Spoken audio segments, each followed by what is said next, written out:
આપણે ચિત્રપોથીમાં વર્ક કર્યું ને આપણે શું દોર્યું હતું એમાં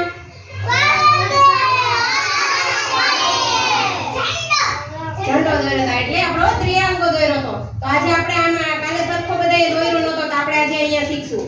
હો હું જેટલું આમાં કરું એટલું તમારે પાટીમાં કરવાનું છે. ચાલો એક લીટો કરો, આવી રીતે સીધો લીટો કરો પાટીમાં. થોડોક લાંબો કરજો, બધા એક સાથે કરો. કર્યો? મોબાઈલ એટલો બધો નથી કરવાનો.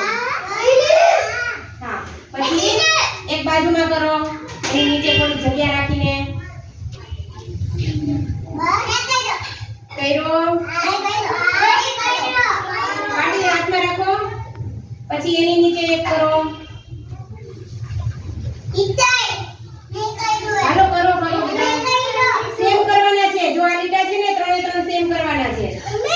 એવું લાગે તો થોડુંક આપણે આ લીટો આવી રીતે ઘૂસી નાખવાનું. પછી એક પાછો નીચે કરવાનો. આવી રીતે બાજુ બાજુમાં ચાર લીટા કરવાના. કર્યો? હજી એક કરવાનું રૂહિકા, હજી એક કરવાનું. અને સરખા કરવાના, નાના મોટા નથી કરવાના. હાલો હિતેશભાઈ કરો. દેવને શ્રેયાંશે કર્યા છે એવાય કર્યા છે. બરોબર? પછી અહીંયાથી આમ એક સીધો લીટો કરી નાખો. હા, સીધો લીટો કરો બધા. પછી આ બાજુ આપણે સ્તંભ બનાવવાનો. શું બનાવવાનું છે? એ લીટો આપણે મોટો કરવાનો છે. જો દેવે કર્યો એમ. દેવે સરસ કર્યો છે. આ બાજુ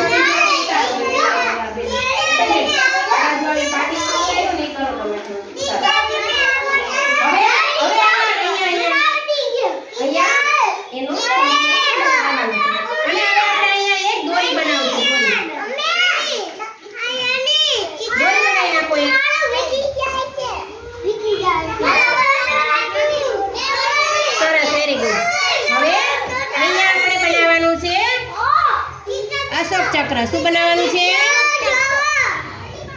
હા, હવે અશોક ચક્ર બનાવો વચ્ચે. અને હવે અશોક ચક્રમાં કેટલા આરા છે?